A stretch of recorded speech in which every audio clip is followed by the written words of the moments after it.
Veritas credul oculus. Veritas credul oculus. Veritas credul oculus. Iltam Sumra Rashupti Ilatim. Vitait Belet Ishi. Probably from a fan. It was just sort of there. Besides, I've put this much into it. I'm going to finish. Dang it. Ishta Sumra. Oh, that's the problem. The spell runs on the Infinity engine, not Unity.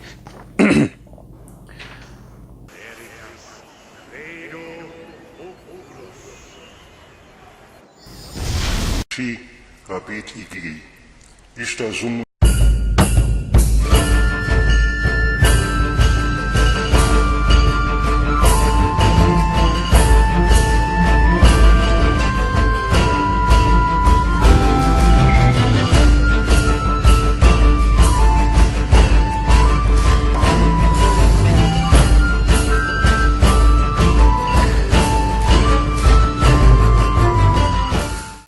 Hello, my lovelies, and welcome to the NPC Reviews.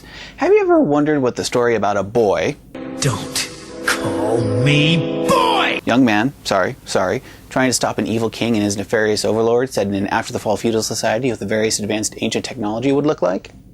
Well then, this is the cartoon for you, Xyber 9, A New Dawn. Xyber 9, A New Dawn was a Fox Kids sci-fi show from the late 90s created by Saban. Yeah, that's Saban. It features a well-built world with likable characters and a fairly epic storyline, and a healthy dash of Arthurian flavor. It did have some hiccups, but we'll get to those later. So for your viewing pleasure, I present Xyber 9, A New Dawn. In addition to the description I just gave, throw on top of that a growing up story as a young man begins his way from foolish young person to budding king and protector. More specifically, our story begins as our hero Jack almost sleeps through a tank convoy.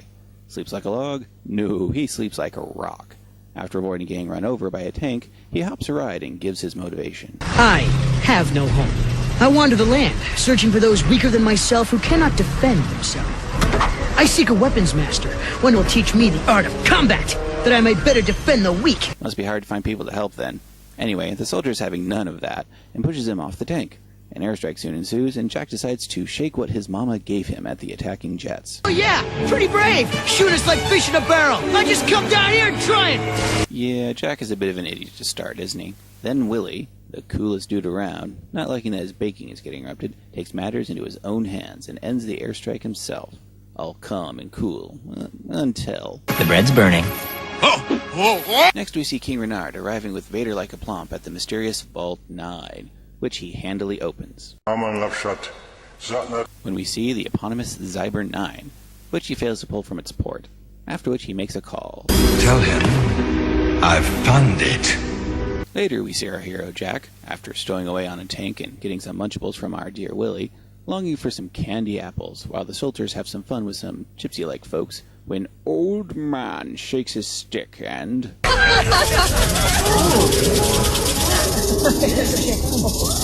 The winds of war blow foul of breath. The king and queen fight unto death, but in their war all is for naught. Death and slavery all they've bought. For from below an evil hand brings darkness now across the land. A ray of hope, a young boy king. Rowley round him, all shall sing. Sorry, old man. You've got the wrong guy.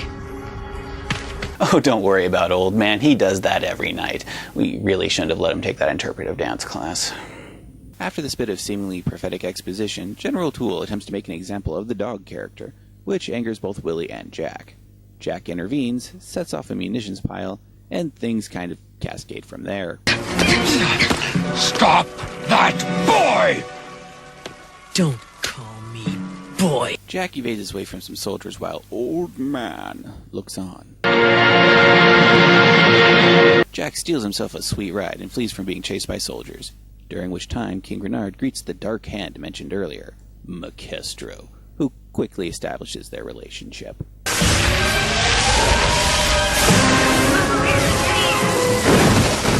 None shall touch it but me. When the time comes, I shall be the one to pull it forth. Don't ever cross me, puppet. Jack continues his fleeing when he is spotted by someone in the shadows, prompting him to hit a dead end and look for a way out when he falls into the vault. Don't worry too much, plant growth in the vault's ceiling break his fall, and he lands at the base of the Xyber. He oohs and ahs and reaches for it when Maestro and his followers, the Machina, show up. We see that sunlight burns them and a fight ensues, resulting in Jack pulling the sword from the stone, I mean the Xyber from the port. This buys Jack a moment as Maestro wants the Xyber unharmed. The Xyber wakes up. May I help you? What? Seems like a simple enough question. Get me out of here! Very good. Place me back in the receptacle, please. Now, try to draw it again, Arthur.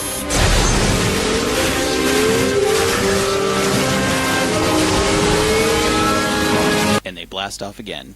After landing, they get to Jack's ride, and with a little help from the person in the shadows, juice it up and get the heck out of Dodge, ahead of a horde of Machina. All while Maestro orders a further search for Jack and Xyber, and then we see the full scale of Maestro's forces. Jack and Xyber have their proper introductions. What are you anyway? You have a name? You can call me Xyber 9. My name's Jack. Welcome to my world. From there, Jack manages to find that weapons master he was looking for, makes new friends. You saved my brother's life. It is a blood bond. We trade true names, Jack. Aw, that's sweet. Until you realize he was the one who put your snake brother in danger in the first place. And, using some classically Greek cunning, manages to land themselves a sizable new homestead. He gains some new and unexpected allies, and together they endeavor to stop Renard and Maestro. Now on to our heroes. Jack, the impetuous dexterity hero of our tale. He's what you might expect. Eager and rash, but good-hearted, who hasn't fully found himself as a person yet. He can do a lot, but doesn't have a really good grasp of his limitations. You could have been killed out there, son. But we beat it. His counterpart is the Xyber. Can you cut it a little closer next time? The free-willed thinking megacomputer. You could say that he is what you get when you combine Merlin and Excalibur. He is the last sapient being from his world, and he feels the loss. Jack and Xyber are the central relationship in this story. They're both orphans of a kind, and they help each other grow. Jack helps Xyber find a place in this new world he awakens in, and Xyber helps Jack grow up and look before he leaps. They both have their arcs over the course of the series. Xyber loosens up, and Jack learns to think and not be bothered by childish jabs. Throw on top of that a fair amount of snark and quips, and you're set. Along with Jack and Xyber, you have Ikira. Akira? I'm not quite sure. It's spelled one way, but they keep saying it. Akira! Anyway, Akira is the weapons master With a mysterious past. who instructs Jack in the art of combat, often providing wisdom or insight when Xyber's input fails to penetrate Jack's skull. It is from him that Jack most learns of honor. While everyone gets some snark in, Akira is a particularly dry wit and straight face. The wise old mentor trope is split between him and Xyber, so is that why he didn't die in the early part of the arc? Next comes the wilderness girl, Anaconda. If Akira is a fighter, she definitely has levels in Ranger. She is as fiery as her hair and is a no-nonsense type, with a notable dismissal or dislike of some of civilization's trappings. You smell like a fruit that is too ripe. Why do you wear stinky water? With a strong, naturey, mystical bent. Also, singing.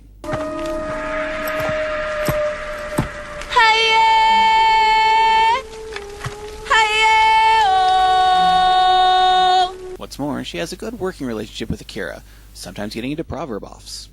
We are defined by the battles we choose, not the wars we win. But only a fool fights a battle he knows he will lose. What we think we know can blind us to the truth. You win. Together, along with Xyber, the three of them form a special triune.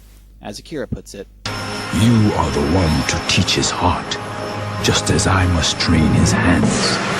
And as for the Xyber, following is the pair, Willie and Mick. Mick is your somewhat weaselly and greedy type. He's after loot, not grand causes. He gets better, but not without some hiccups along the way. His point of view does have a pragmatic edge to it, though, having lived in the world as something resembling an average Joe.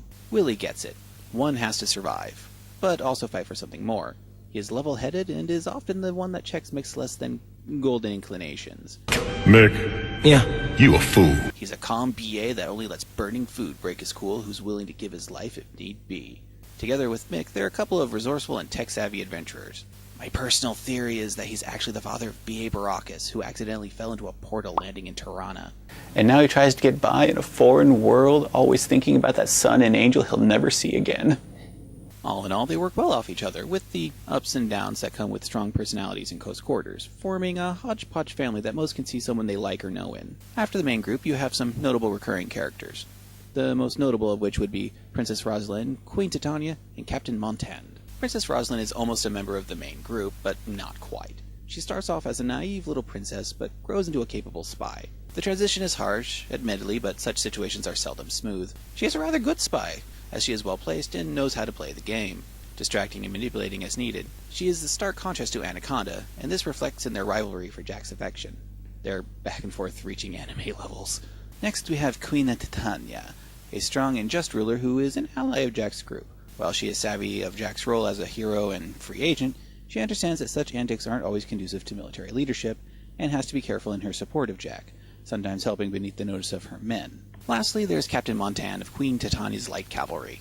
A military man through and through, he is a foil to Jack's early impetuousness. If this were a cop movie, he'd be the by-the-book straight-laced Jack's buck-the-rules, shoot-from-the-hip maverick. The two notable villains in Xyber 9 are King Renard and Lord Maquestro. Zatnat imbi Mikiambu Kuspa. He's a tool. King Renard, as you might have gathered, is the pawn of Maquestro, believing he will rule as his right hand.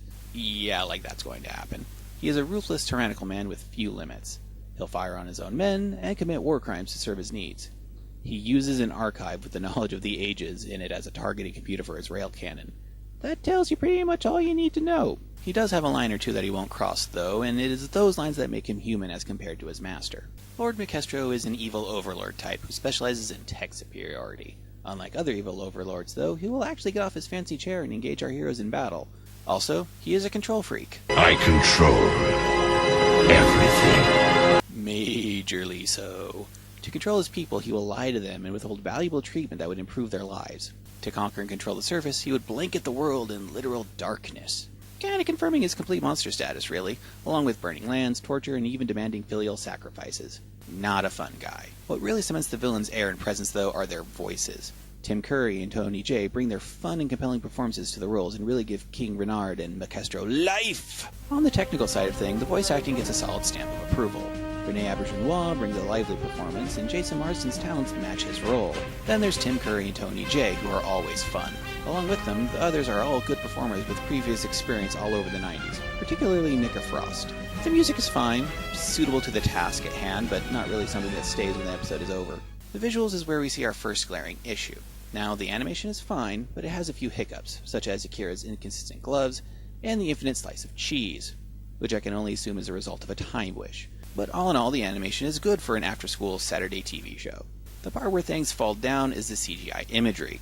It hasn't aged well, and even when it was new, it had shortcomings. The biggest of which is when the characters jump from 2D to 3D. They try to slide it in, but it's quite noticeable and can be jarring. Not enough to make your eyes bleed, but enough to throw off the visual rhythm at times. What's more, the 3D form of the characters just don't look good. All in all, I'd slap the visuals with a B. The 2D and integration of disparate elements are fine, but age and blocky design do it no favors.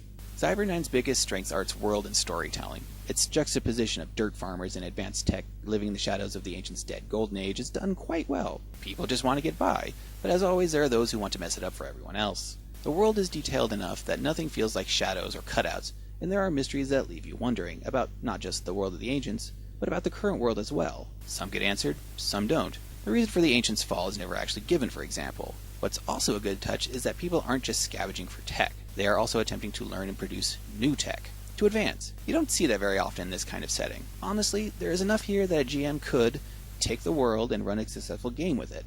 The Ancients provide a ready source of wonder, dungeons and artifacts. You have warring kingdoms with good guys, bad guys, and waiting doom below the surface. Campaigns have been started with less. Originally, because of the show's similarities to Numenera, I would have suggested using that to run a Xyber 9 game. Now, however, with the Cypher System core book readily available, I would say that the Cypher System would be my official recommendation for a Cyber 9 game. Shat melesim uamam nafshat za. True. But hey, if you use a Cypher system, does that make the game Cypher 9? Nat indi mikiam ukuspa. As I said, the strength of this series is its storytelling, with one exception, which we will get to shortly. With a kids' afternoon show, you expect an episodic, status quo is dominant kind of setup, but that's not really the case here. There is an overall story arc, with Makestro's grand plan to take over the surface. You don't get all of the plan at the start, but you see hints, things in the background foreshadowing things to come. Things from earlier episodes carry over into future episodes. Additionally, characters have arcs as well. Jack matures, Xyber 9 grows, even Mick gets on board with the cause eventually. There's only one episode that I would consider filler. The episode where Mick meets Slick, who turns out to be a real Shatin tushupat palatum pisha. Shinti What? I was gonna say dirtbag. elchanima sikhatu. Anyway, two things about its storytelling that are of particular note and interest are Jack's position as The Chosen One. and how the series presents war.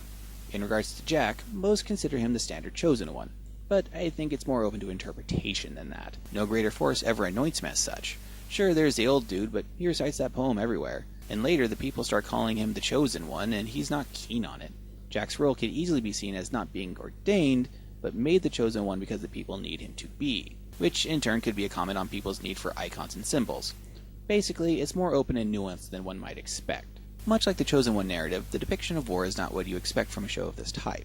In this kind of situation, you would expect a few sizable battles, maybe a scheme, and then an infiltration to take on the big bad. Xyber 9 goes beyond that. This is not to say the show gets gory, not by any means, but it shows there is more to war than running in and being a hero, and it shows in some of the things that some of the military leaders will do to get an edge. Example for the first part. Jack is not liked by Captain Montand at first. Jack is a reckless rogue element who suddenly shows up and has the Queen's ear. He has sworn no oaths and operates outside the chain of command. Couple that with Jack taking stupid risks and possibly being a bad influence on the rank and file, and yeah, any military sort would be suspicious of Jack. As for what some of the leaders will do to get an edge, well, here are some examples from the show. Sending in troops disguised as refugees to sabotage enemy defenses. Burning crops to starve the local population, and using people as human shields to protect a munitions convoy. In these parts, we like to call that crimes against humanity. Couple that with the showing of limited resources, and you end up with a very robust depiction of war. And now that I told you all that wonderful stuff, next comes the resounding drop of the other shoe. So Xyber and I got floofed by the network, not once, but twice. The show got taken off the air after only 10 episodes during its first run, and wasn't shown in its entirety until years later on Jetix. You think that'd be cool? They actually finished, so even if it was late, we'd still get the whole story, right? Well, yes, they finished the story, but the end that was given was less than ideal. Further meddling from the network resulted in a rushed ending with some things just not making sense. Other moments just not having the right emotional build-up, or to be completely dumped at the next scene. And a final message that went against everything else they had been building up to. This is not to say they didn't try, but it didn't work out. Examples include an attack of confidence with apparitions of Jack's friends, with lackluster build-up. This out-of-character moment by the leading ladies of the show. I order the rest of you to leave as well. You forget, I am a queen now too, your majesty. We stand together. That is immediately undone. Then you have the climatic battle between Jack and Makestro. Up to this point they had shown a decent depiction of a number of the realities of war, and they ended with, There is only war if I choose to fight. And I choose to end it. a sodding "there is no war if I don't fight" message? I'm pretty sure those common folk didn't choose to fight, but I'm also pretty sure war still happened to them, particularly those who were used as human shields. Don't get me wrong, war is a bad, bad thing. Peace should always be your first and last option. But Eddie Izzard puts it best. You need to have a military, I think, because it's very hip to say, all military should disband, but you keep getting organized heads who want to kill people come along. They tripped at a finish line that got moved at the last minute, and to quote a certain Canadian, ending is paramount. You can't come back from a bad ending. The world is fine and the storytelling good, but the CGI and ending give the show a swift stab in the side. If the ending had been done right, I could see the show having a bigger place in the annals of 90s cartoon history and the subsequent internet age. Kind of like the Schwartz, Xyber 9 and New Dawn has its upside and its downside, but the ups outweigh the downs, and so I give it a conditional recommendation. If you can swallow the ending or the CGI, then it is a good adventure show with some depth to whittle away your time with. That's it for now, and as always, fare thee well, my lovelies. That ending really did hurt. Let's see. Alright, shouldn't have used DeviantArt, that's why I'm stuck like this. But if I keep chipping away at his mind and break it, the resulting expulsion of energy should be enough to allow me to break free of the DM's curse entirely.